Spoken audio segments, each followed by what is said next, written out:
Tonight's program fits squarely with our mission to engage, educate, and inspire the largest audience possible on issues and challenges faced locally, regionally, nationally, and internationally. We are delighted to feature our 6 special guests this evening, each of whom were elected to serve as Chautauqua County Executive from 1975, when this form of county government was established, right up to and including today. Please help me thank our sponsors for this evening's program. We have the Chautauqua County Industrial Development Agency and Chautauqua Region Community Foundation.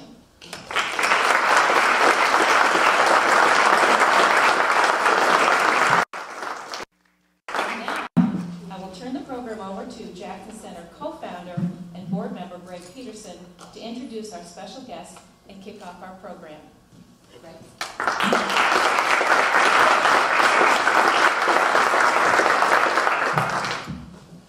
There's a song that says, "We may never pass this way again." And what an opportunity to have this great assemblage. This is everybody, folks. These are all the county executives in the history of Chautauqua County. This is terrific. Let's give them a hand.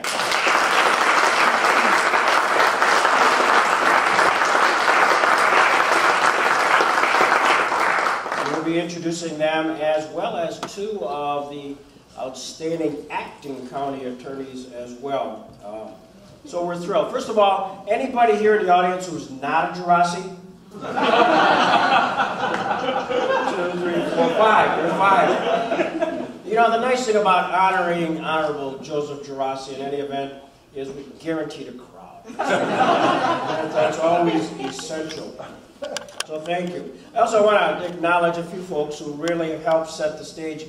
And Carm Cadney's, Carm, where are you, Carm? Thank you so much for really setting the stage.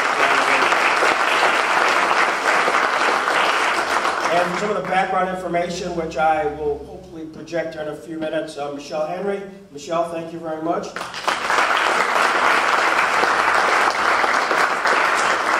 And I called Norm Carlson, and I'm going to thank him for all of his hard work. So I called Norm the other day. I said, "Norm, we're going to do this amazing event. All of the county executives in its entire history will be in one place, one time, but I need some background. How did we get to the charter? How did we do that?" Well, in 1834, blah, blah, blah, blah, and in 1868, blah, blah, blah. I said, "Hold it. Is there something that can kind of condense that?" So, Norm Carlson, thank you very much for helping me condense this, I think. So.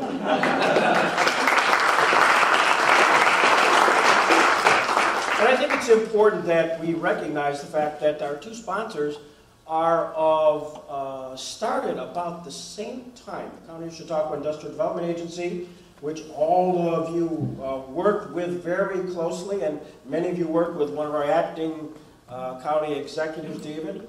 And if you want to tell stories about David to me after the program, I'm happy to receive them. But they started in 1972. So when we were still calling that transition from the Board of Supervisors to the County Executive. And the other one is the Chautauqua Region Community Foundation. Randy Sweeney, thank you very much, and all of your staff. This is an idea that percolated with John Hamilton and other real leaders in the community in the mid-1975-76 time period, and they actually got chartered in 1978. So it's fortuitous and important that they were more than happy to join, as their time frame history joins the time frame history of yours as well. A little bit of background. And this is the Norm Carlson stuff. So if you don't like what I'm going to say, Norm, where are you? Raise your hand. You can see him after. There it is. And this comes really from the history of Chautauqua County. Helen Ebersol wrote a wonderful piece, and this deals with the governance of Chautauqua County. And our really first form, we were as a county, was organized in 1810. And during that time period, we had a board of supervisors really controlling the entire county from really 1810 through 1975, when it really kicked in. And it was run by a board of supervisors, a board which consisted of 37 members, 1 supervisor from each of the 27 towns, 6 from the city, and 4 city of Jamestown, and 4 from the city of Dunkirk. Those board of supervisors elected a chairman who became essentially the chief executive officer of the board of supervisors and the chief executive officer of the county. And that chair had the responsibility for up to 30 to 40 committee assignments, department heads, a real factor. And we had, during that time period, some distinctive individuals. And you know the building when you go up to Chautauqua, up in Mayville, the Hall R. Clothier building. And Hall Clothier was really the chairman of the Board of Supervisors during 1948 to 1962. And after then it became Dick Evans. And Dick Evans, and we have Doug Neckers here, who is the son-in-law of Dick Evans. And we really appreciate Doug's leadership on many fronts, and not the least of which, chairman of the board of directors of the Robert H. Jackson Center. Did I, by the way, happen to mention that today was a very big day in the history of the Robert H. Jackson Center? For in case somebody forgot and didn't notice it, but we were... Can I make that remark? Congratulate you and Sue Murphy on the major grant that the Jackson Center got today, and the city of Jamestown for all its very hard work in bringing economic development, redevelopment money to the city. I also have to make a remark, and I can't help but show. I met with my brother-in-law at my daughter's 50th birthday last week, and I said, now, if there was one name that came up at every dinner when we had Dick Evans, chairman of the Board of Supervisors, I said that, what was that name? And David Evans said it was Giorgia Rossi. I said, what was his first name? Damn.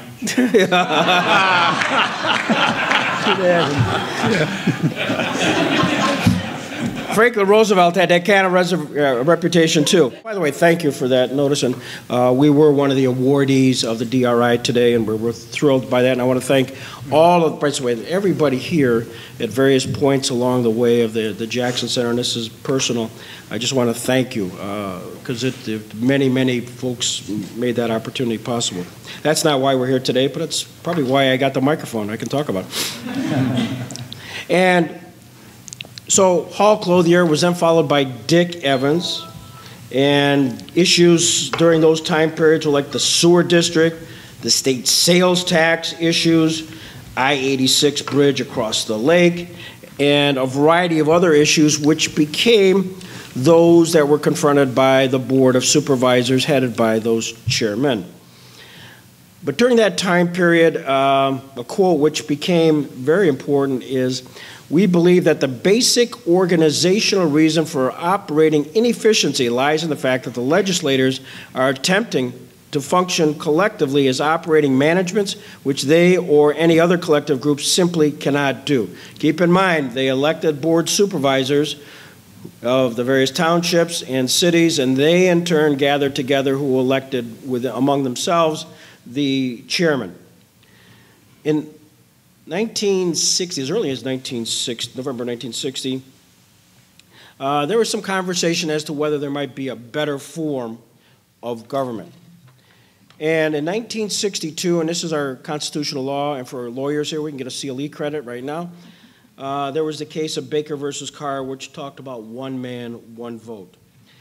And it became clear that perhaps the system under which the Board of Supervisors was operating was unconstitutional. And there were several attempts, and I will not bore you with all of them, but there's many pages in the Helen Ebersol article of attempts to find a means by which to actually find and be compliant with Baker versus Carr.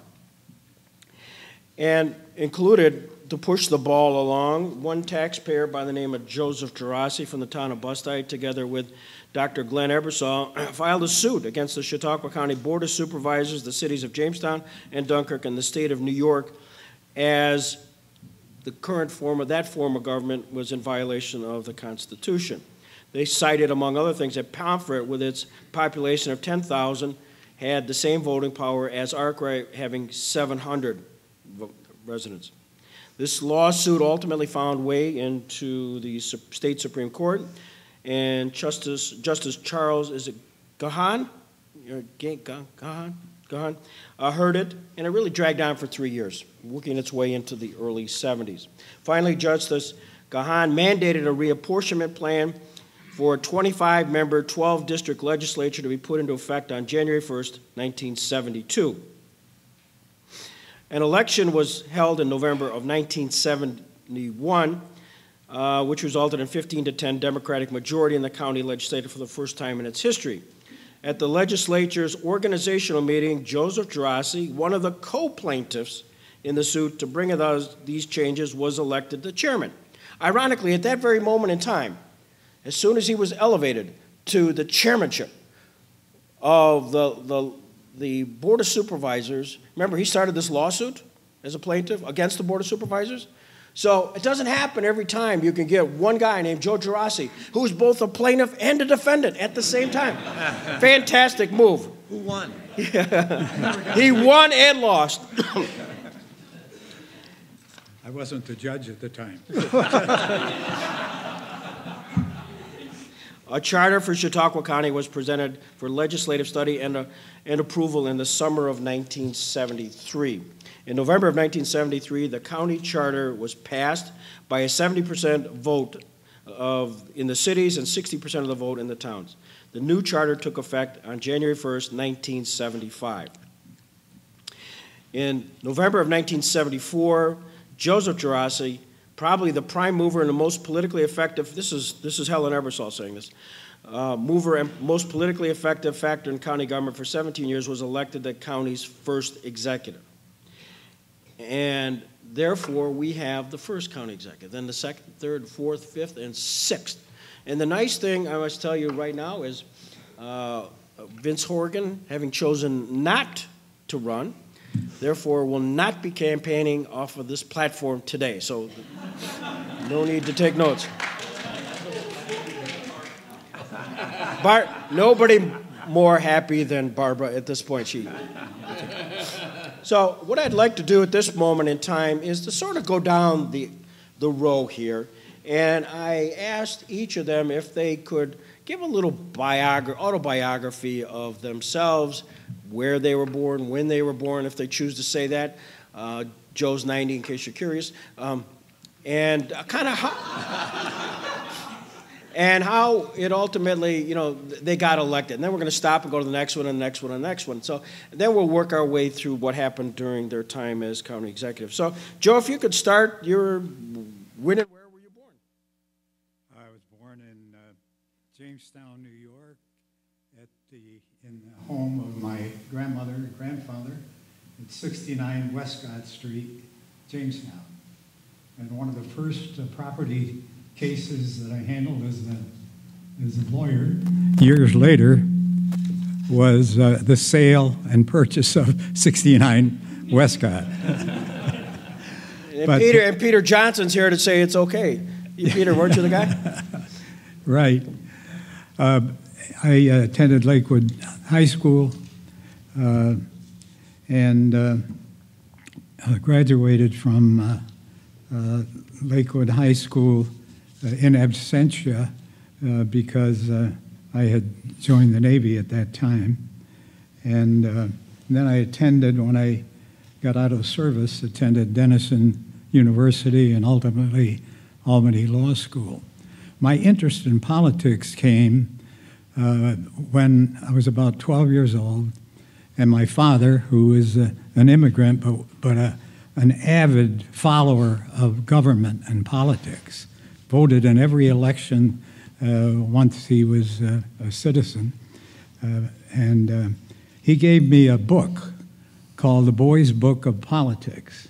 And it was written by an author for the Christian Science Monitor.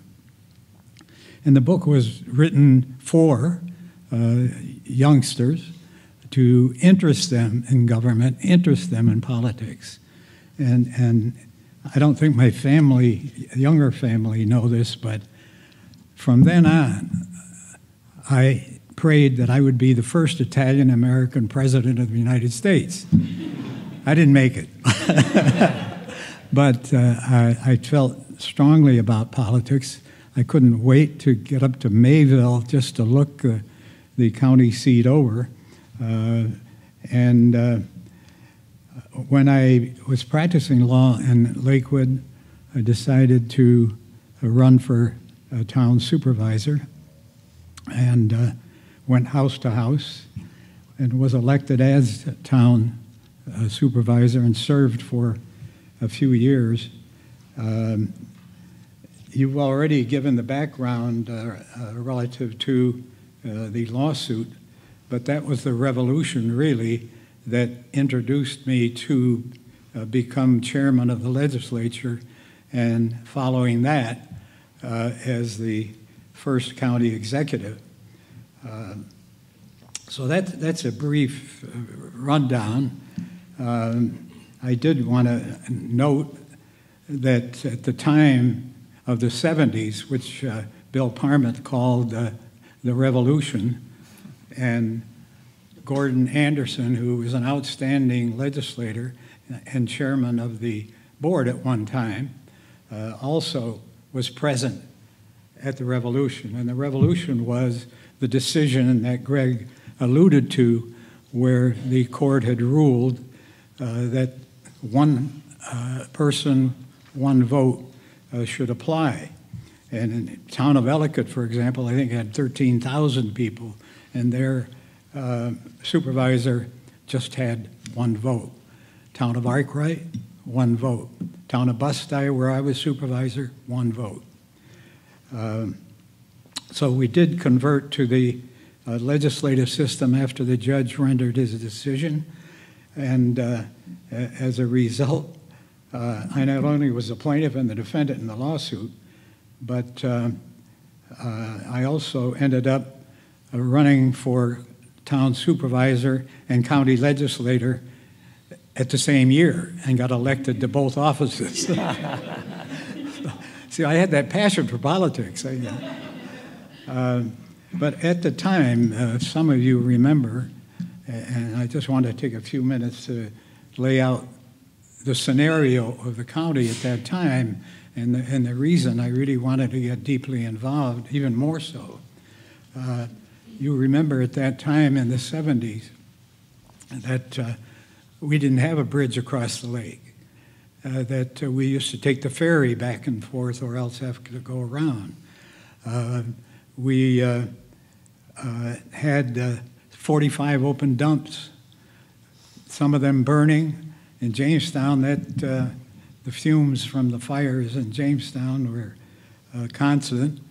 And in Dunkirk, at a hearing that we held to determine what we ought to do with solid waste, one of the residents there came up to the table and slammed a plastic bag on the table that contained a rat. And he says, there are lots of these back in the where we're dumping our garbage.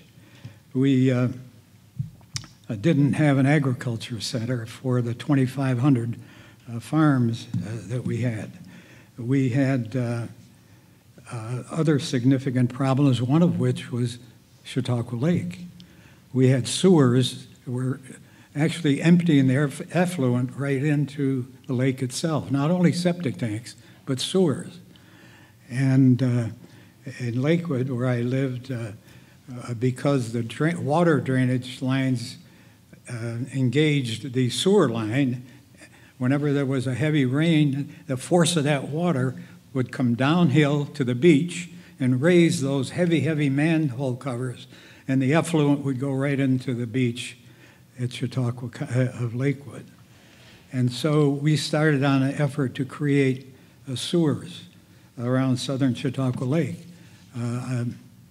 We got into some lawsuits. I won't get into those, but I anointed Bill Parment to head the effort to get approval for not only funding, but approval for completion of that sewer around southern Chautauqua Lake, and we were successful in doing that. The other thing that had happened right about the time I got to be supervisor was the big crisis of Art Metal. Because of bad management and some labor management issues, the company went belly up, and that building was empty, 1 million square foot building. And that was a crisis for Busti as well as Chautauqua County. We were fortunate. We were able to attract Cummins Engine. I think some of you know that story, which was the traveling salesman who happened to stop in the hamlet of Busti and because he needed gas. And he went to the Siggins gas station. While he was there, he met Earl Lawson, who was on our town board. He was an industrial salesman, and so he knew about Cummins Engine. He said, hey, when we told him about, or rather Earl told him about the empty building, Cummins Engine's looking for a site. And, well, Earl couldn't wait to call me up. I called a special meeting, and because I had the county supervisor hat on as well as the hat for the chairman of the legislature, we contacted Cummins, and sure enough, they were looking for places in California, and they said they would take a look. And they did come here to take a look. Dave Dawson, who was my industrial development director, and really played a very significant role in not only getting state funding, but other advantages in bringing Cummins here, took a couple of the leaders of Cummins to the plant, and it was loaded with junk. And I think they told him, you clean this up, otherwise we're not going to be interested. So he got golf carts and pickup trucks and engaged some other people to get the place clean. They visited the area. And but that wasn't the thing that sold them. What sold them was a mayor in Jamestown by the name of Stan Lundeen had started a labor management committee, and Cummins had had some issues involving labor, and they were wanting to introduce a new system. And I know I'm repeating myself for some of the folks out here, but they liked the labor management concept, liked it so well that helped induce them to say, if we've got skilled labor around here, Cummins is going to buy into our metal. Long story short, they liked what they found, and that'll remain to my day one of the most successful things that county government was involved with. Back in those days, we didn't have an industrial park, so we created two of them, one in Dunkirk, one in Jamestown. We created other facilities in the area to serve the senior citizens. So those were some of the things that I got involved in and some of the reasons that I did get involved in. One last thing, we did establish the county did, a motor vehicle office in Dunkirk and one in Jamestown, so we didn't have to keep running back and forth to Mayville, as lovely as the place was, to get our licenses.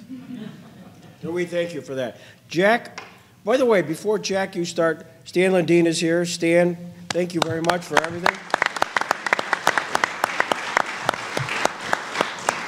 Jack, how did it all begin?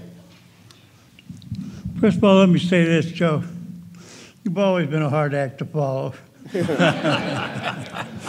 know, when I got elected, I was reminded of the old saying, you know, be careful what you wish for, because once I won, I figured, well, can I do it?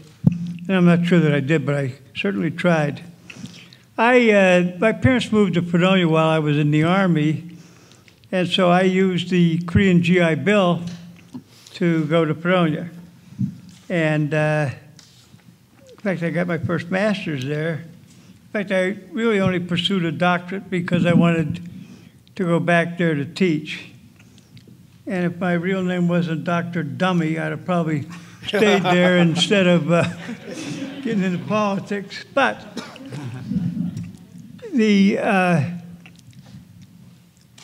as I said, I had done my independent doctoral research diving at nuclear power plants, doing ecological studies, and Fredonia was going to build a sewage treatment plant, so I thought, well, if you have some training that allows you to help your community, you should run for the village board, which I did, and then I ran for the legislature, served under Giorgia Rossi, and not in the same party, but if I had ever taught him to read and write, he'd have become a Republican anyway. You may have noticed that Joe and I are good friends. I hold Joe in very high regard. In fact, any number of times I have used him as an example of someone that gets into politics for what they can do for their community and not for themselves. And Joe, once again, I want to thank you. You were a great county executive and a wonderful citizen. Boy, you get quite a few people there.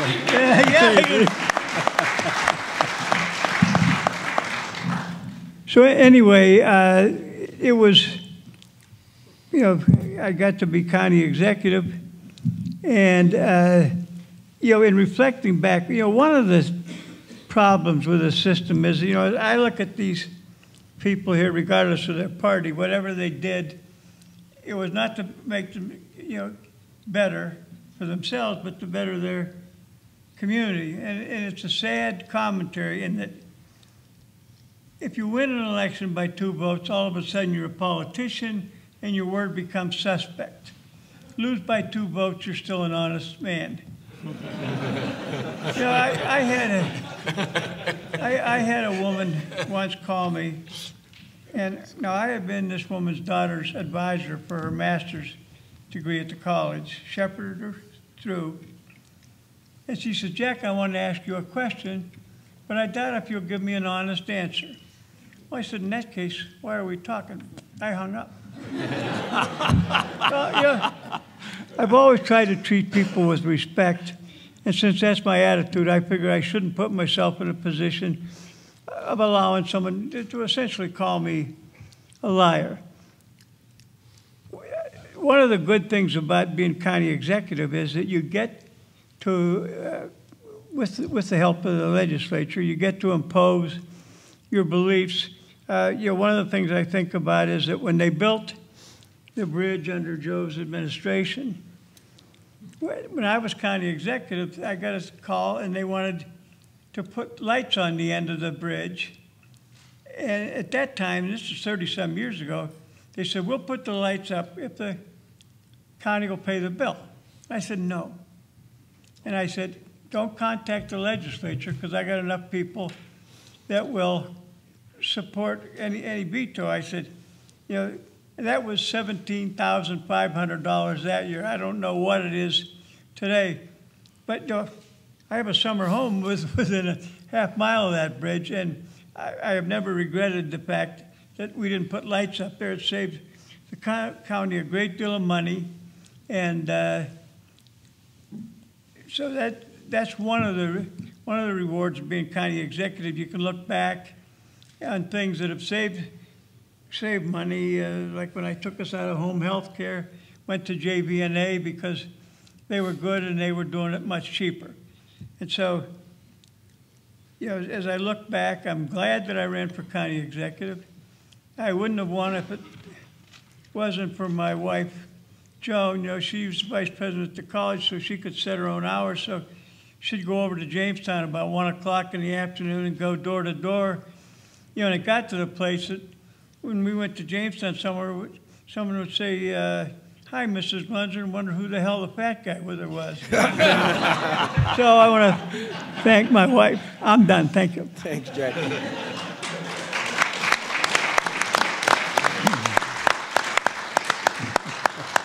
All right, Andrew, it all began someplace. It did. As I was growing up, my Uncle Charles was involved in politics. Yeah, a little. And I was pretty sure back then that I did not want to be involved in politics because it's a lot of work. And I successfully avoided politics through high school and college, law school. And I went to work in Washington, D.C. for a great little law firm, but I was traveling back and forth here on a regular basis, and so eventually I asked my dad if there was any opportunity to come back. He owned his own practice. I thought I might have an in. He suggested I call the county. And I had the good fortune of being hired as a deputy county attorney under Bob Laughlin, and started working for Dr. Glenser.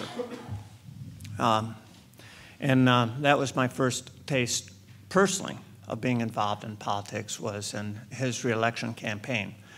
Now that was a tough race. He had a great candidate that was running against him, and at the end of his reelection, he was behind by 2 votes on the machine count, or 1,800 absentee ballots. And I asked Jack how he felt about that later, and he said, Andy, I went home and slept like a baby. Woke up every 2 hours and cried.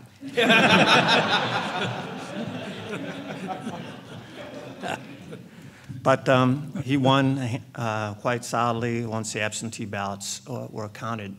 And after working with Dr. Glenser, I found that I thoroughly enjoyed working with the department heads in the county, because I did a lot of their legal work, and working on the issues that they were involved in. It was something that fascinated me, and I thoroughly enjoyed. And so when Dr. Glenser announced that he was retiring, I announced that I was interested in running. And there were 3 other people at that time on the Republican Party that were also interested. And so we had a spirited effort, if you will, to get the endorsement. And I eventually got the endorsement and was elected. And when I walked in as county executive, now these were all department heads that I've been working with for the last several years. And after the election, several of the department heads asked to meet with Dr. Glenser to discuss some budget issues, in particular the way they wanted the budget put together in the future. And Dr. Glenser, almost as an aside, said, Andy, why don't you come with me? I thought, well, that was generous of him. After all, I'm the new county executive coming in. And it was a fascinating meeting, because all these department heads spoke to Dr. Glenser about how they wanted the next year's budget put together. And they still viewed me as a county attorney and still viewed Dr. Glenser as county executive, and that's an incredible sign of respect. And indeed, one of the greatest pleasures I had was working with those department heads. It took them about a year to realize I was a county exec. And they quit calling Jack and asked for permission to do things. But Jack had an incredible ability of hiring people that were extraordinary in their field.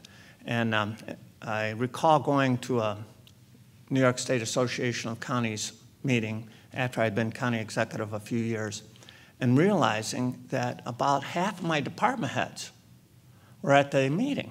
I was kind of wondering who was running county government. Fortunately, it was Steve Abdella, who was the acting county exec, who had no department heads there to help him. But at that time, almost all of our major department heads were the head of their respective state agency. Now think about that. Chautauqua County, here we are in the corner of the state. Steve Abdella was president of the County Attorneys Association. Mac McCoy was vice president of his association. Ken Brentley was the president of the Airport Managers Association, and right down the list. Mike Ricketts was the president of his association. It was astounding that the statewide leadership was coming out of our county. Now, for me, as a county executive, it was like intellectual candy store, if you will. Because you'd sit down with, say, Dr. Burke, head of the health department. And the guy was a data hound. He was an intellectual. You'd sit down and say, Dr. Burke, what are your top priorities? He'd go, boom, boom, boom. Where are we now? He'd have the data. Where do you want to be? Boom, boom, boom. And we'd brainstorm. So any of you want to think about getting involved where you can actually change the direction of the county and improve people's life, and you're surrounded by some of the top people in the state of New York, that is a special treat, and certainly something I thoroughly enjoyed.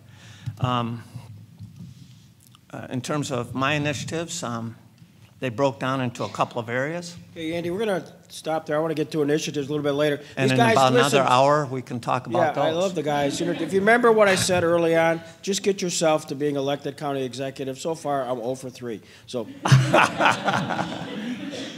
Mark, in the beginning. Well, I'm a Cub fan, so what are you going to do now? Yeah, after 108 years, let's celebrate Mark Thomas's Chicago Cubs. My God. Yeah, we had a good year finally. So, like some of the stories you've heard, I think it gets in the genetics and it gets passed down, this desire to be involved in politics. Yeah, thank you. And my great-great-grandfather, a veteran of the Civil War, was a county treasurer in Rockford, Illinois, where I grew up. And then my grandfather was an alderman in the city. And then when I was a kid, John B. Anderson, you might remember him, he ran for president once. He was our congressman from Rockford, Illinois. And he came to our school classes.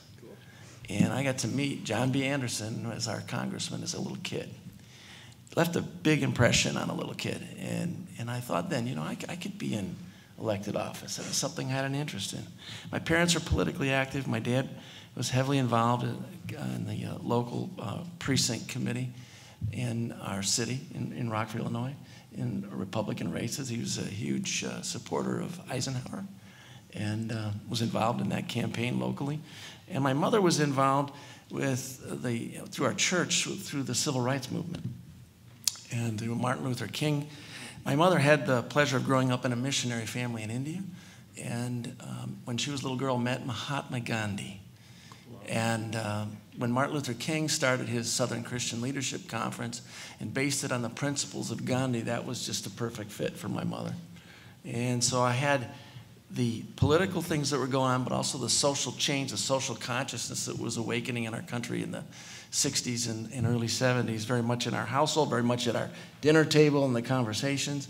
And so as I went off to college, University of Illinois, and majored in parks administration, it was still very much, and also this little-known president came from our state, Lincoln, I think was his name, Abraham, and that got driven into us in school as well. And so, it was always within the family, and I always had an interest in it. And then I took a job, came out to New York State, took a job at Brockport State, directing their outdoor education center, and worked there for 7 years until budget times forced the closure of that facility. And then I met Elaine around that time, and we got married and moved to Chautauqua County. And that was a really good move. It's been home ever since. Mm-hmm. I found the people of this county to be warm and inviting and encouraging. And still to this day, I find that very much it's a community of people that I very much call my own at this point in my life. I don't feel like an Illinoisan anymore. I feel like a Chautauquan, and very proud of that fact. While I was in Pomfret and living in Pomfret, we had a Parks and Rec commission, and they knew my background, so they invited me to sit on that commission. I got involved with that, and then they asked me when there was a couple seats open on the town board to run for the town board, and I was running with another Democratic candidate against two Republican gentlemen that had born and raised in the town, and I won by an astounding 39 votes in the second largest populous community in Chautauqua County. It was a real landslide.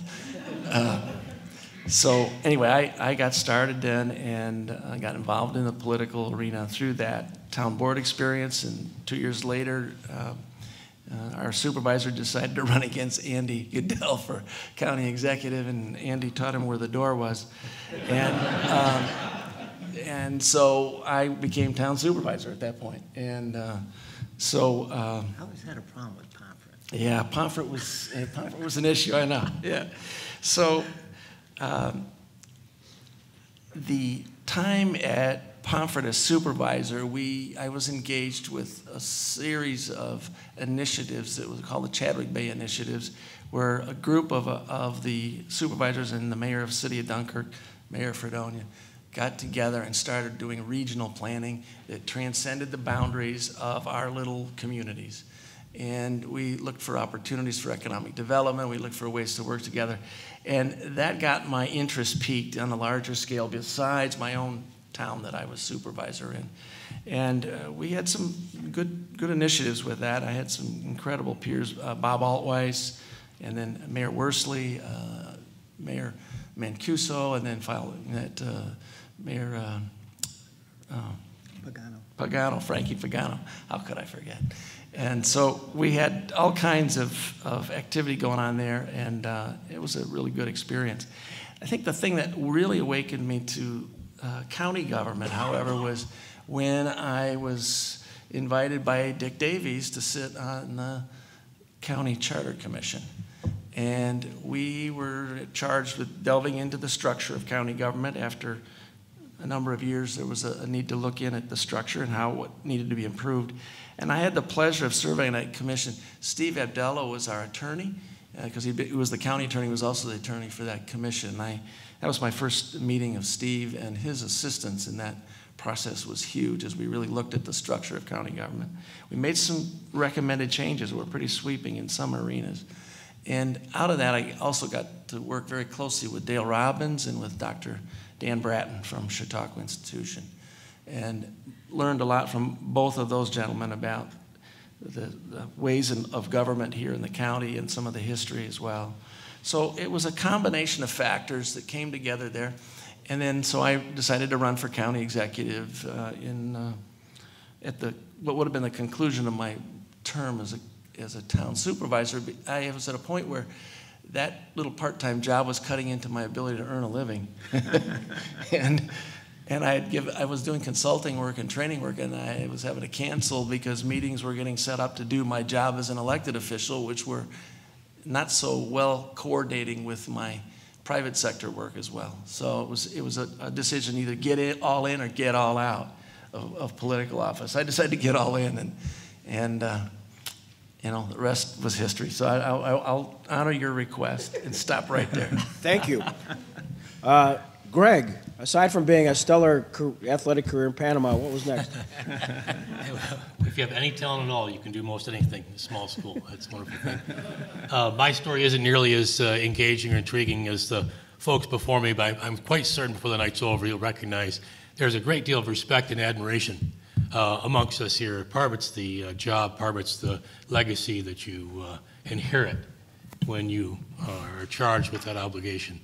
But my story is really simple. I've lived here all my life, other than a short year or so in Pittsburgh, and not really involved in politics. My dad was involved in politics as a town supervisor. I recall a conversation around the dinner table as a very young man about the ask that was being made of the town of Harmony to acquiesce to pilots and reduce taxes so that Cummins could be a part of our community. And obviously the judge has spoken very eloquently about how that all took place and how important it was.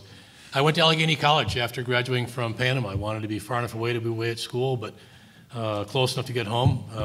Laundry, money, things like that. But and I also had a chance to play sports down there and play football and enjoyed that. While I was there, I took a whole variety of classes. I happened to do real well in political science, and so I stuck with that as my major. And one of the highlights was I had a chance to work as a mail boy, basically, for Stan Lundeen down in Washington. He was kind enough to give me the feeling of being involved in some significant things, but more importantly, I saw what a statesman could do, and eloquently present arguments, listen to the variety of issues before them. And I've always admired Stan and his work that he did for us here locally, and as a congressman, and I got a chance to see that live. It was also fun being in Washington, D.C. for a summer in my early 20s. That was a lot of fun. I came back here, I went to law school, came back here, practiced law, and enjoyed that very much, and had no desires whatsoever to be involved in politics. And 18 years in there, Dr. Glenser called me. Said, Greg, we'd really like to talk to you about running for county executive. I said, thank you very much. You're persuasive, and I appreciate your interest, but no, thank you. But you might have noticed, and if you don't know him, or if you do know him, you know this is true, he doesn't take no for an answer, and stayed at it. And with Jack's help, with a lot of help from others, I agreed to take a run at county executive. It was a significant undertaking because we had a very successful one in office, and my wife Carrie and I and everybody dived in full bore. And I think one of the lasting impressions I have, and something that can only happen, as you mentioned, in Chautauqua County because of the nature of the people, we had a spirited campaign focused solely on issues, agreeing where we could agree to the shock and dismay of all the folks in the audience who wished it wasn't true, and then disagreeing in very stark terms on some issues, and presented all of those things to the population, and it was a very tight race, and I inherited an office that was being managed very well. And I can still remember to this day sitting down in your rocking chairs there in your office, Mark, and having Mark lay out the full operation of county government, the challenges, the opportunities. He was candid about the people that were working for him and with them and against him.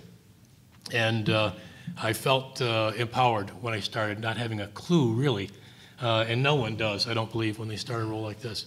But it got me off on a good start, and I enjoyed my years there. I enjoyed the idea that Vince was running for office when I decided 2 terms was enough. And we can talk more about why 2 terms is enough afterwards. Thank you. Vatican, thank you. So, Vince, you did not become a mayor of the village of Bemis Point, so therefore you went on to other things. So give us your background.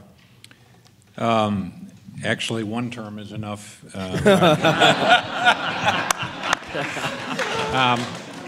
Well, thank you, honey. My mom and dad, we're from Cleveland, bought a little cottage on Lakeside Drive, 225 Lakeside Drive in 1955. I was 6 years old. And I absolutely fell in love with it. You know, as a young kid, boating and all that neat stuff in this little village of Bemis Point. And along the way through college, the draft days, I was fortunate enough to marry my kindergarten sweetheart, and off we went in the United States Air Force for 28 years, which was extremely rewarding, but always had Bemis Point in Chautauqua County as the place we came to during the summer. And my mom and dad retired early, and they were up here, so it was always very special. And I knew that someday, if the Air Force was no longer for me, that I had this place to come back to, and luckily my sweetheart wanted to come back with me. And our kids were grown and on their way, and I had nothing to do with politics. As a matter of fact, fighter pilots would sit around the bar, and we had words for fighter pilots, or for politicians, which we can't say here. But I did join the Red Cross, associated with the military. I had a wonderful time. We wound up merging 3 county Red Crosses. Like a lot of things with mergers and consolidations, the time had come. The Red Cross had to face that. And I had some success with that, very, very difficult things to do, along with some churches in the community, merging some Catholic churches, extremely difficult to do. But I found it very challenging, and I found it something that, with the right approach, working with the right people, you can get it done. You can reshape things. I retired from the Red Cross, and when I did that, I had something in mind. A great guy by the name of Norm Herbie, bless his soul, was a legislator. I said to Norm, do you think I could ever be a legislator? Because I knew Dick Babbage was retiring. And Norm gave me some wonderful words of advice, talking about keeping your mouth shut and you can't get the toothpaste back in the tube and all that. But, you know, he talked to me about carpooling with Nancy Barger, and while they got along so well, yet at other times politics kind of drove them apart. And if they weren't driven apart, people wanted them to be driven apart because, well, my goodness, we have a Republican and a Democrat. And, you know, I really believe in my heart, we always talk about why can't we be civil? Why can't we be on the issues? That's what the people want. And I said, doggone it, it is what the people want. And I want to be a part of that, and I think I can help in some way. My time as legislature, there were some politics that crept in there a little bit, but when Greg announced he was not going to run, some people approached me and said, you should run for county executive. And like Greg, I said, you're nuts. Why would I want to do that? So in talking with my wife and thinking about it with good health, and this idea that we really can bring people together, we can really move things forward if we just put away the partisan business. And so I ran with Ron Edwards. We ran a good campaign, and I was elected. And as my wife said to me that night, and I said to her, now what? We won. But during this time as county executive, I agree more. These are the people that I ran really with. They set the stage. They made it happen.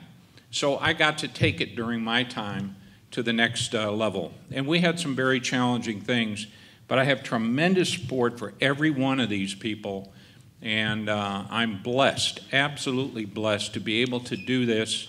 And after years and years of sometimes, quite frankly, family being second, work was first, it's time now for me to put that away and join my wife and make family first and work second. And that's where I'm at in my life. So that's my story. Thank you.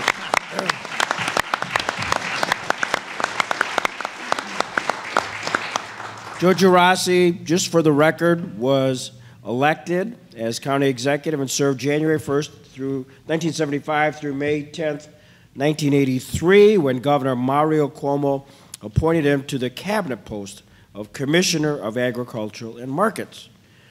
Then entered a guy named David Dawson. David Dawson, I'm going to ask David if you want to come forward, please. And David became, via the charter, the acting Chautauqua County executive, who served from May 10th, 1983 through November 25th, 1983. So without any further ado, David Dawson.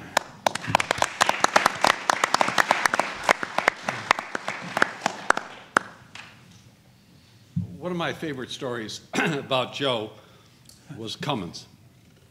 And there were 100 different things that it took to put Cummins together, but one of them was a water district. And we didn't have the legal right to do it. And Joe said, get it done.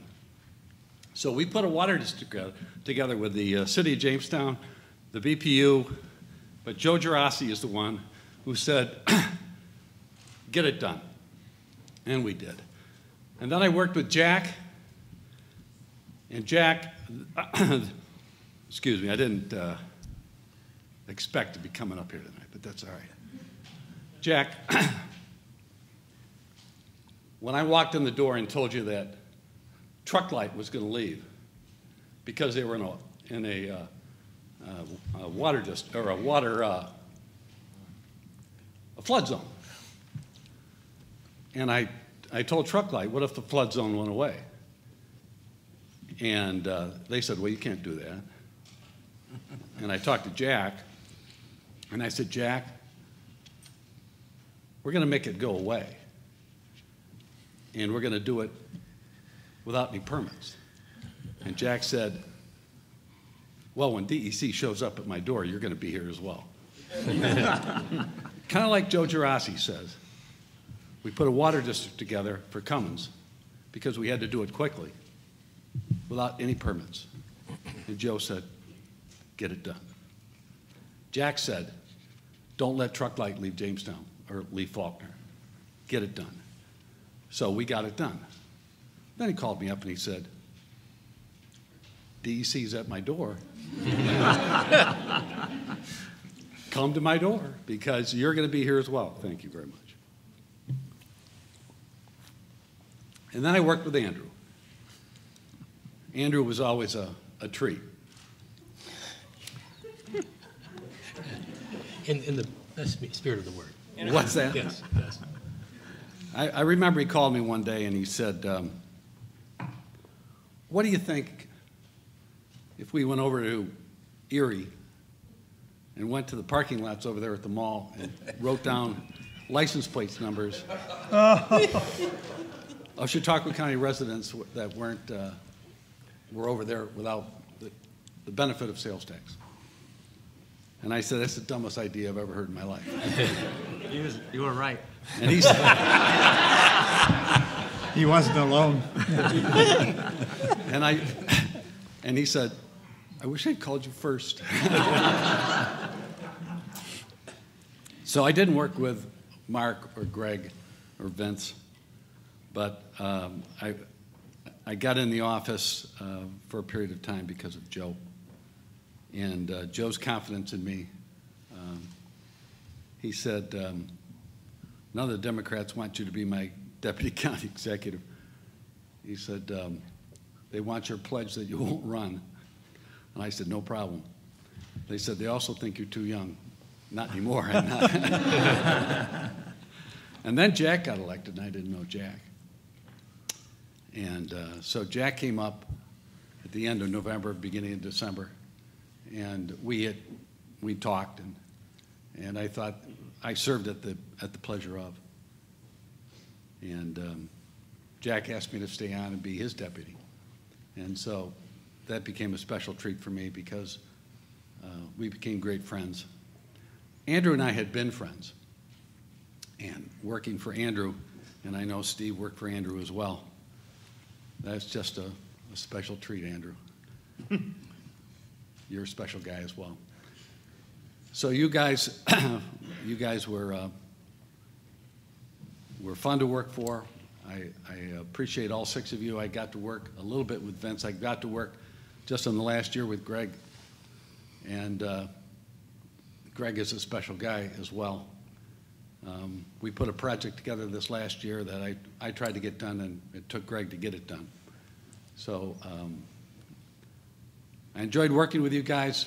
I appreciate all you guys. I admire all you guys. And thank you very much for all of your service to this county. And thank you, Joe, for not kicking me out because I was too young.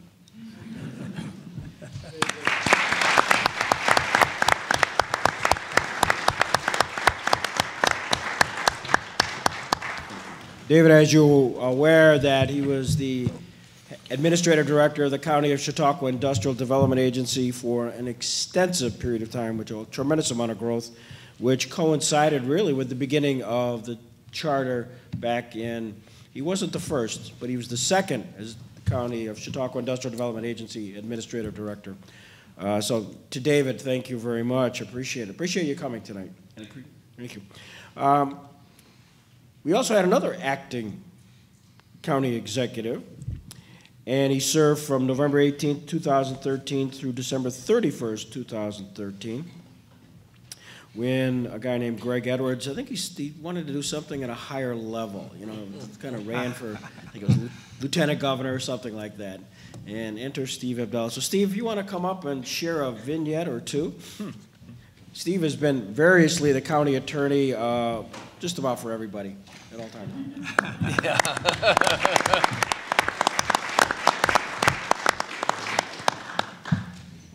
Well, as Greg mentioned, it was just a short 6 weeks that I was in the acting county executive role, and I just took a look back at the legislative journals, just partly to recall what happened during that period, and I saw that during that time the county legislature approved the bonding for $4 million in bonding for the replacement of the Faulkner Highway Garage, a facility that had been there since the 1920s. They approved the formation of the water agency that led to the formation of the North County Water District and several shared services agreements. And then during that period, there were some rallies relating to the NRG plant and trying to have it repowered. And then during that period, the governor came in, and myself and County Executive-elect Horrigan participated in an announcement of that project, which hit a few bumps, but looks like it's back on track again. And I say that partly just to mention that it never stops in county government. It is very challenging. And as county attorney and as counsel to the county legislature, I had the honor to work with 5 of these individuals. And certainly the first one here, I know all about his work ethic and accomplishments, but all of them, the commitment is really incredible. and they all had it. They all cared about the community. And people really have no idea the time and the stress involved in the job. And I just want to thank you all, because it's a lot of it goes unappreciated, but it is an amazing thing, and we've been blessed with 6 fantastic county executives. So thank you. Thank you.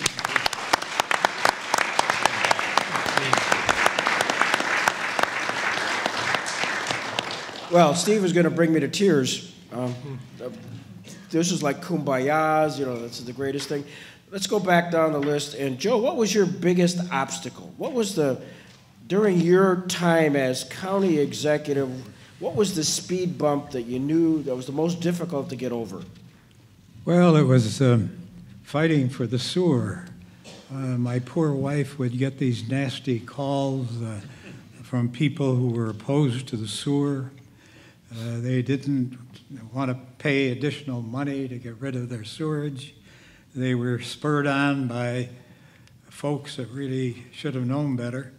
In fact, at the Celeron School, about 1,000 people turned out at a public meeting, and they were ready to hang me and Bill Parmet at the yardarm. The county legislators showed up for the meeting, and as it got hotter and hotter, each one of them slipped out the back door and left me, Bill Parmet, and Larry Carl to answer the questions. And that was the worst, because it delayed the project, delayed it for years, and that cost almost twice the money it would have cost had it been approved in the first place. So that was, I think, my most trying time. Jack, what was the big speed bump during your administration, that challenge that you came home at night and talked to your wife about? Well, I would say that the worst example of a mindless bureaucracy is the DEC. You know, David had talked about truck light. After we got that done, I got a call from the guy, the regional director of DEC. He said, "Jack, don't ever do that again." I said, "Okay." But truck light is, I think, is still there. Still is, absolutely. But you know, they were just like they would come up. You know, the landfill is on a very high, windy spot.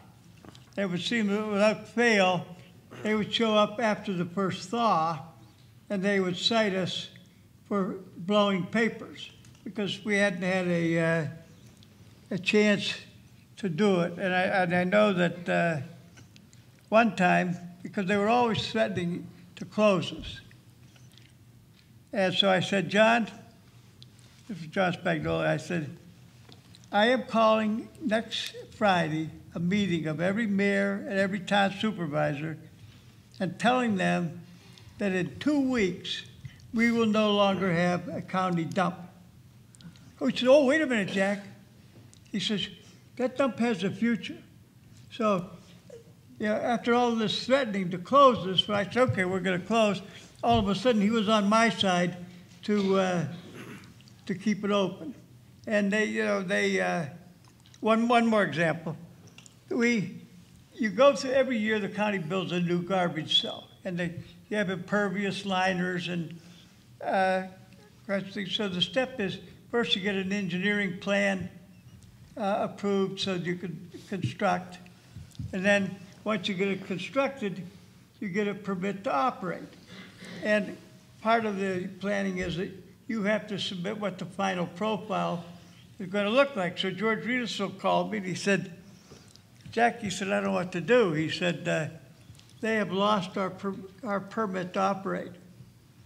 And I said, George, you go into it, because if we had gone into the old one, that would have put us higher than their sacred profile, and that means we would have had to remove it. And so we went up. I took the county attorney, Steve Johnson, I forget, George Riedesel. So we went up there, and he said, Jack, I'm going to fine you $10,000. I said, John, for your own admission, you lost our application. He said, yeah, but you broke the law. And I said, John, I want you to understand, I'm not going to accept any penalty when we're guilt-free because, you know, I have political enemies out there that if I accept that penalty, I will be accused of poisoning half of the free world.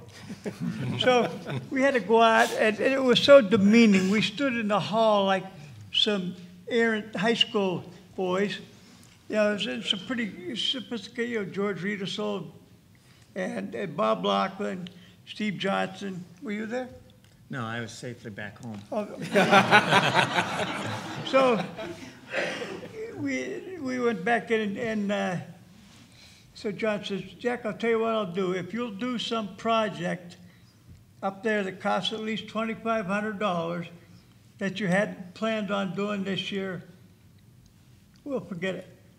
So I turned to George. I said, George, do you have, he said, I have 5 or 6 of them. I said, John, I'll tell you what. I'll guarantee you by the end of the week, you will have a list from George. You pick the project and we'll do it. And that's the kind of mindless things that you deal with. So that was, I guess, I don't think any of the, and I don't pretend to speak for them, but I don't think any of them are signing up for the DEC fan club. We'll see. Andy, what's the big speed bump? It's, I had one at the beginning and one at the end, kind of bookmarks. Following up on Jack, certainly the landfill when I came into office was a huge challenge.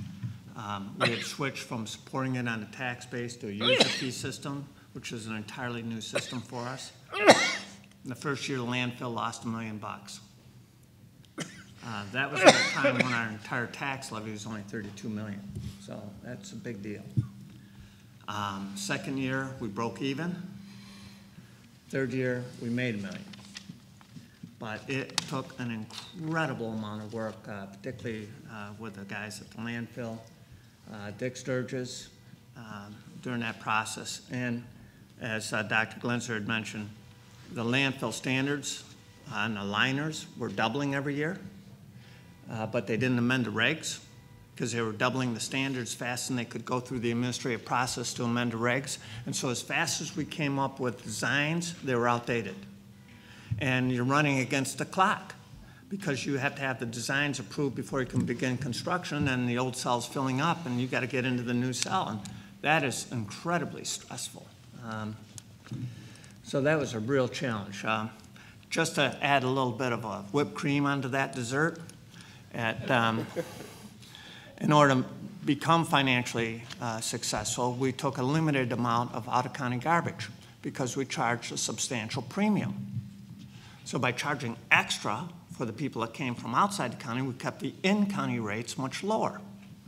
Well, one of the people we accepted the garbage from happened to be a nuclear power plant. Now, we didn't take the nuclear waste, of course not. We took, you know, the things that would be in the garbage cans, you know, that kind of waste, the office waste. Well, when somebody found out we were taking waste from this nuclear power plant, you know, it was like setting off an explosion over in that area. So I called in a scientist to help explain that was a mistake, because the scientist said to a question, is this material radioactive? And he said, yes, of course. Yeah, yes, of course. Everything in the world is radioactive. It's not a question of whether, it's how much. Gotta help you with like, right? And now we banned the waste paper from nuclear power plants. At the end of my session, we had a terrible situation that was brought to my attention. We had a young man who was preying on young women. I mean, this is a guy that was, I think he was in his teens. And he had already made a half dozen young women, when I say young, 15 years and up, pregnant. And he was HIV positive. And this was at a time when there was no known treatment. And that guy was on the loose. And so I called a meeting with our DA and Commissioner of Health, and I said, we must remove this guy from circulation. And the problem we had was that all these young girls were all in love with him. And so they weren't going to testify. But at least a couple of them were pregnant. And I said, get a court order, get a DNA test, arrest him for statutory rape, get him off the streets. And, you know, the irony is we were probably the most proactive county you can imagine in the nation, taking steps to protect the public health, and we got two black eyes from all the news media who portrayed us as having, you know, this terrible thing happening. There were a number of people at the time that suggested that I should not do that. And for me, I was never willing to risk somebody else's life. And in addition to getting him arrested, we had to go public in order to find out who he may have had relations with, because HIV itself is very contagious. So that was a real tough thing to do, but it was something that had to be done.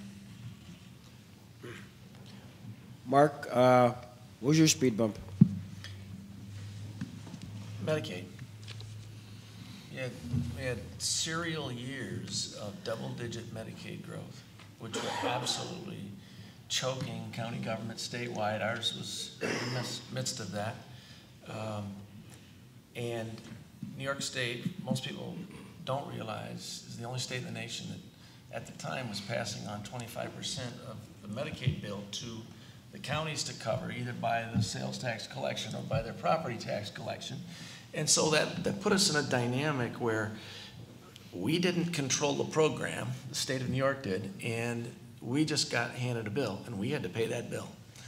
And when you have double-digit growth in one program and the other ones you're holding the line on, you're basically being choked by a program you have no control over.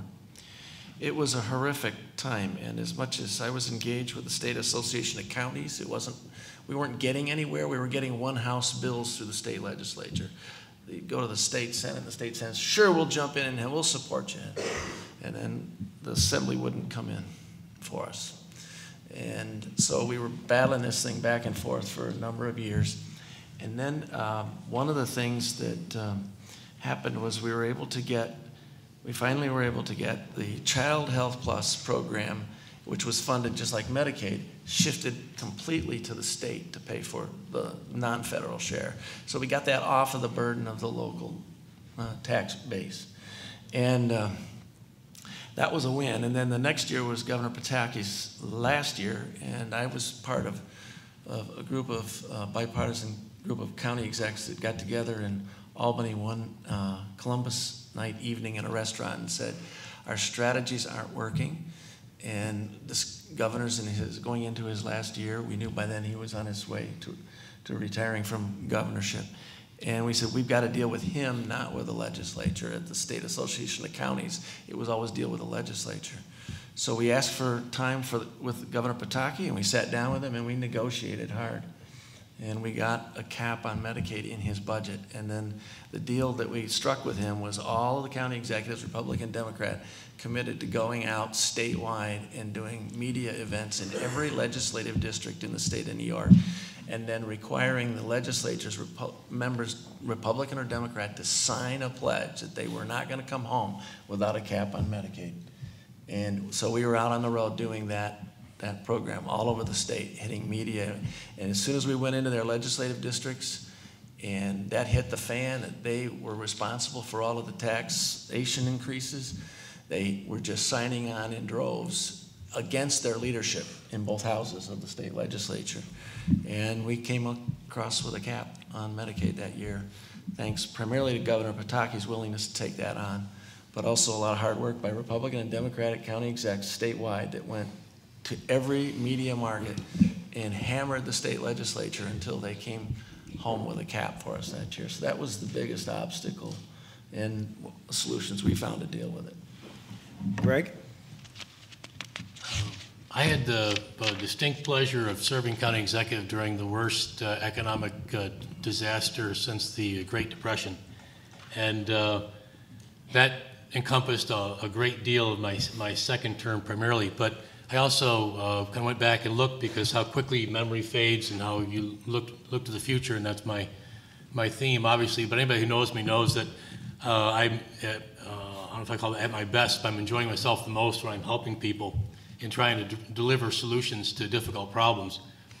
In one year alone, during my time in office, we had the flu, the fire, and the flood. H1N1, if you recall that absolutely horrific flu that there are people who didn't survive it, many who have had lifelong challenges because of it, and we were petrified about the response there. And that was not just a county-wide or statewide, that was a nationwide epidemic and concern. And that really called arms for us on the public health side, a major challenge. And we had great leadership, as all of these gentlemen have experienced with the health department and others. We experienced a 100-year flood in all across the county, from Jamestown all the way up to the North County. And in the Silver Creek area, we lost 30 homes. And the devastation was immense up there. But the resiliency of Chautauqua County, just a few weeks later, Silver Creek had their Grape Festival. And it just showed the ability for people to rally around, come up with solutions. But knowing that you are called on for a solution to a horrific time like that was humbling, but also encouraging when you saw the willingness of people just to drop whatever they had and race to another's care. We also had devastating fire. If you recall Dunkirk, I can remember being in a legislative meeting and seeing Keith Ahlstrom, at the time chairman, go take right off out of the chairman's chair, and that's because the county buildings and other buildings in Dunkirk were fully engulfed in flames, and virtually every fire company in the northern part of the county was there trying to resolve that. And once again, I stood there on the sidewalk as the building was engulfed in flames with 3 of my department heads, and began right there talking about how do you relocate 150 workers to a new place to do their business the following day.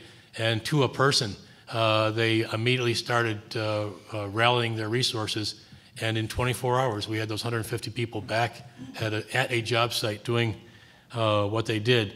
Those were events that you just don't forget, and you're in awe of what people can do when they're really called to do it. That was the stuff that you see. The stuff you didn't see was the recession. Thank goodness Mark and the team got the cap on Medicaid, but that continued to grow immensely. Vince can tell you the accurate number. It was $600,000 a week you pay when I was in office, and maybe it's gone up some since then, just to cover our side of the Medicaid burden. If you take that number, ever escalating, you take during the recession, our pension contributions went from $1 million a year to $12 million a year, just because the investments aren't making money. But you've got to find that extra $11 million. And that's with the demands on the health department and Medicaid and social services quadrupling. All of that was hitting. And so it really called for tough decisions and really tightening your belt. It's nice when you're adding programs. It's much more challenging when you're reducing them. But thanks to a lot of great leaders in county operations, we successfully did that and really dealt with, over the course of 4 years, $100 million less in revenue with these significant spikes. But again, because of this team effort, and they really were all committed together, we were able to end my term at office there with $3 million a year less in tax per year than when I started. But that's not my accolades. That's the whole wealth of people that all these other gentlemen have mentioned that commit themselves to, some cases, a lifetime of service to county operations. And some people like to use the word bureaucrat as if it's some sort of profanity. But in reality, it's the bureaucrats, the people who make it their mission to be in the health department, to make their mission to be in the probation department, to make it their mission to be a county sheriff, to be in the law department. And Steve Abdell kept me out of more trouble in 8 years than I can possibly recount. But all of those things are encouraging. What really drives you to distraction is some of the political decisions that are made at the state level, and I lived through my fair share of those. But it was the quality of the people in Chautauqua County that really saw us through some of these things. So I was pleased to add my help. So Vince, as you're going into the sunset, what's your answer to the question? What's I didn't that mention the speed county bump home. here? I'll leave that to Vince. Well, you know, for me, privatization of the county home was clearly something I knew I was getting involved with as legislature when I took over for Greg. That was clearly a very difficult, gut-wrenching time. I spent a lot of time with families. I spent a lot of time with 80 and 90-year-old clients of the nursing home. I thought a lot about it. I stressed a lot about it, but I knew we had to privatize the county home. We also had to get our revenues right. The current number is $560,000 a week, but we could no longer sustain the sales tax rate we had with climbing property taxes to make up the difference. We had to turn that around. Property taxes that were rising were chasing people away, businesses. So we made that adjustment, and we've seen declining property taxes now 4 years in a row. Those are difficult decisions. They're difficult politically in Albany, and we have some gutsy senators and assemblymen that stood because they knew what was at stake, and I'm forever thankful for that. The water district and bringing people together, again, we finally got that done. It took, 30 years, but we got it done in the north end of the county. Not completely, but we've got a really good water district underway. Probably one of the biggest disappointments, here's the landfill again. In spite of an incredible operation, very environmentally, professionally run, a lawsuit by my own town resulted in $500,000 in legal fees that eventually turned in our favor, with still some potential appeals underway. It is very frustrating and just something that you just shake your head at. ConAgra, the loss of 600 jobs when they closed, that was a punch in the gut. And the full weight of everyone's frustrations came down right on my head. And that was a very difficult time. But, you know, we persevered, not just me, but everyone persevered together. And now we're seeing tremendous opportunity moving forward. The last thing I will mention that we deal with now is the opiate heroin crisis. Not a very easy thing, difficult, there's no one answer, but it is another thing as county executive you're expected to drive to solutions, and that's what we're doing. But again, I can't reiterate enough, our team is a team, department heads and 1,100 county workers. I remember one time, I think I was chatting with Mark Thomas about some of the challenges, and he talked to me about riding on a snowplow at midnight in the county workers, and I have found so much strength of getting out with our county workers and hugging a CPS worker that just had a baby die under her watch.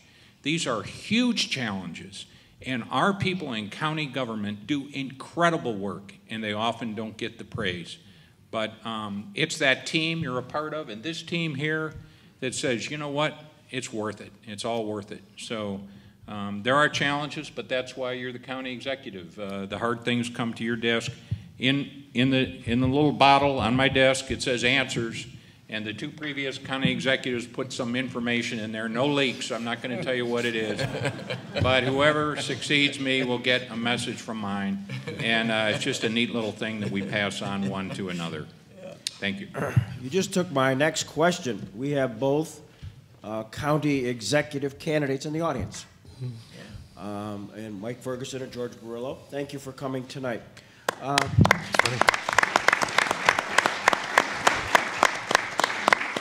I think it's wonderful, the public service that you guys have been showing in so many fronts for the last 40-some years. This is not the last question, but the next to the last. What's the term? Penultimate. What advice, Joe, would you give to an incoming candidate who's running for county executive? From your perspective, what's your advice to both of them? Well, I guess I'm reminded of a Russian story. It seems this farmer was walking up a dusty road, and he came upon what appeared to be a dead canary in the middle of the road. He picked it up and he found that it wasn't dead. It was just unconscious. And he was going to toss it aside when he spied a recently deposited cow plop in the middle of the road.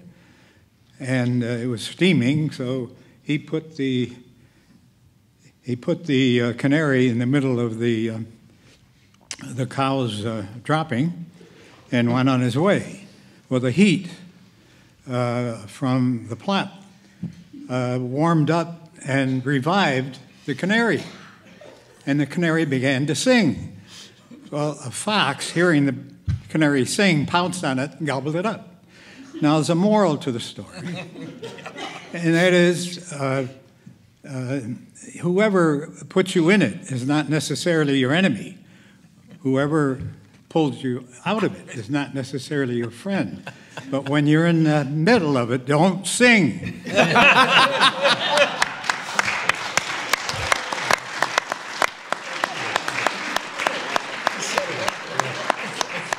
That wasn't planted. Wow. Jack, what advice would you give to Mike and George? Well, be prepared to work hard if you're going to win. You're going to find out that this is a very big county where you go to every nook and cranny asking people to vote for you. And one of the things that has always guided me, and I've passed it on to friends like Vince, that is that, and this may sound corny, but I have lived by it, and that is that when a party honors you with their endorsement, I feel that you are honored, and you must drive yourself to honor that by working just as hard as you can to win. So work hard and join this group. I gotta say this, I'm very honored to sit here with a man like Giorgia Rossi or any of these guys. To be in the same group makes me feel humble, and probably rightfully so. Thank you.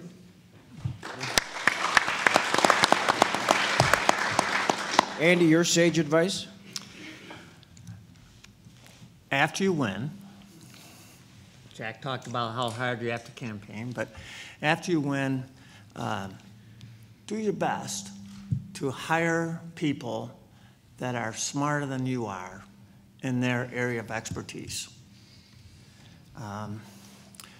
As the county executive, you'll help set the direction that you want to go, but that's only half your job.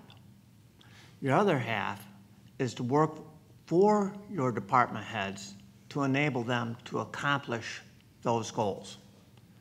And if your department heads are all smarter and more knowledgeable than you in their area of expertise, you will enjoy it more and you will accomplish more. And I used to tell my department heads, if I ever think I know as much as you about your area of expertise, we're both in trouble. Mark? Run like hell. If you want to win the race in this county, the county executive, you got to get out there everywhere you can. There's not a spare moment you can't be campaigning between a couple months ago and the election day. And it is worth it. It is worth it to put your all into it, and whatever it takes, whatever sacrifice that requires of yourself. Your family will be sacrificing right alongside you. And then in the end, you have this table of folks. I read a book recently called The President's Club, and it's a fascinating story about how the presidents of the United States all work together behind the scenes to help each other out, and have had some dramatic impacts on our history as a result of their working together after they were out of office with whoever the sitting president was. And most of that you wouldn't even know about because they don't want to be out front. Their time to be out front is done, so they work behind the scenes. And what I would say is I've done with Greg, and I've done with Greg, and I know that these gentlemen here would do the same, is we are a tremendous resource, and there's only 6 of us here, along with Steve and Dave, that have sat in that chair and made those decisions and been involved with this level of government, and not only on a local scene, but on a statewide scene, and sometimes national as some of the issues bleed over. You're not alone, even though you'll have days when you're in that office where you might feel very alone. You have help. It's here. Right. Yeah, I think that, guys, if you are what you are committed to this, number one, you've got to know your moral compass and never deviate, because you'll be, all of you, and we all were, forced to make decisions that are, very difficult. But if you know who you are, you know your moral compass, and you never waver, you'll always be able to get up in the morning, say, that's really sucked, but I did the right thing. That comes from people demonstrating against you, threatening you, saying things to your family you can't even possibly begin to believe that people can and do. People used to say, oh, Greg, you've got to have thick skin. I would tell them I gave up thick skin a long time ago. It has to be rhino hide. And that's really what you have for this job. And, it is a great place. I can't think of a better place to be an elected official. But, man, you got to know who you are, and you got to know what you believe, and you got to make decisions based on that. And you have to go in recognizing it is a 7-day-a-week, 20-hour-a-day job. I smiled all too knowingly when Congressman Quinn told me one time. He said, Greg, it's not, being an elected official isn't for sissies. He's his best example, and I can agree. I've experienced it myself. He's a Catholic. He's at church, at Mass, it's communion. He's literally walking back with the wafer and the elements still on his tongue, and a person reaches out and pulls on his sleeve, Congressman, I need something. And that's what we've all experienced, and what one of you two guys will if you're lucky enough to serve the people. But know who you are, know your compass, live by that.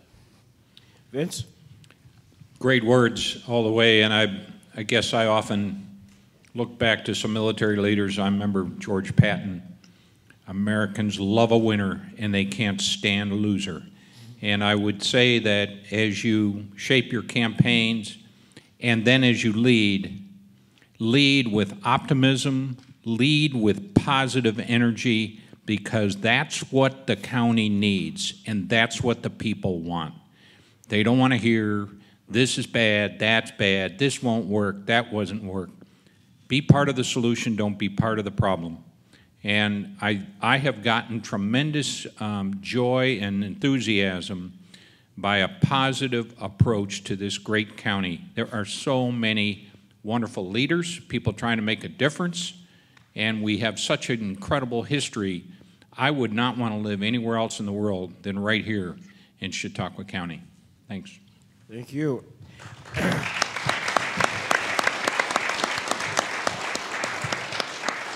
I'm not sure that wasn't the last question. However, what is important, and tonight we've seen something extraordinary. What you've seen is 6 people who've dedicated their public life to being involved in not only county executive for over 40 years. And you think about it, the 6 of you, over 40 years, have served so admirably and at the highest level. It's remarkable, and continue to do so. Judge Rossi continues to be Judge Rossi, and he had a credible public career, which time won't permit us to go through the whole litany. Dr. Glenzer continued to involve himself at the Fredonia College, so on and so on. Andrew Goodell is currently our assemblyman. Mark Thomas is the Western District Director of the New York State Park. So if you want a private tour of Niagara Falls, call Mark. Or Wrigley Field. Greg Edwards, as we know, is the current head of the Gabby Foundation after having run as lieutenant governor, which made the county very proud. You won the primary, and you did everything admirably. And, of course, Vince Horgan, our current county executive, who I understand from Barb has had only one regret in life, and that is not being the mayor of the village of Bemis Point. So maybe that's next. Brian's doing a great job. Just kidding, just kidding. So I was going to ask him something further, but given your last answers to the questions, the advice you just gave to the two candidates, I think spoke volumes as to what's important to you, what's important to this office we call the county executive, and what you folks have meant to it. So with that, I'd like to say thank you very much for all your time and attention. Ladies and gentlemen, our county executives. Thank you. Thank you. Thank you. Thank you for your kind words. You did great. Thank you. Thank you. Thank you. Here? I'm going to give you a hand up. Good luck. Good luck.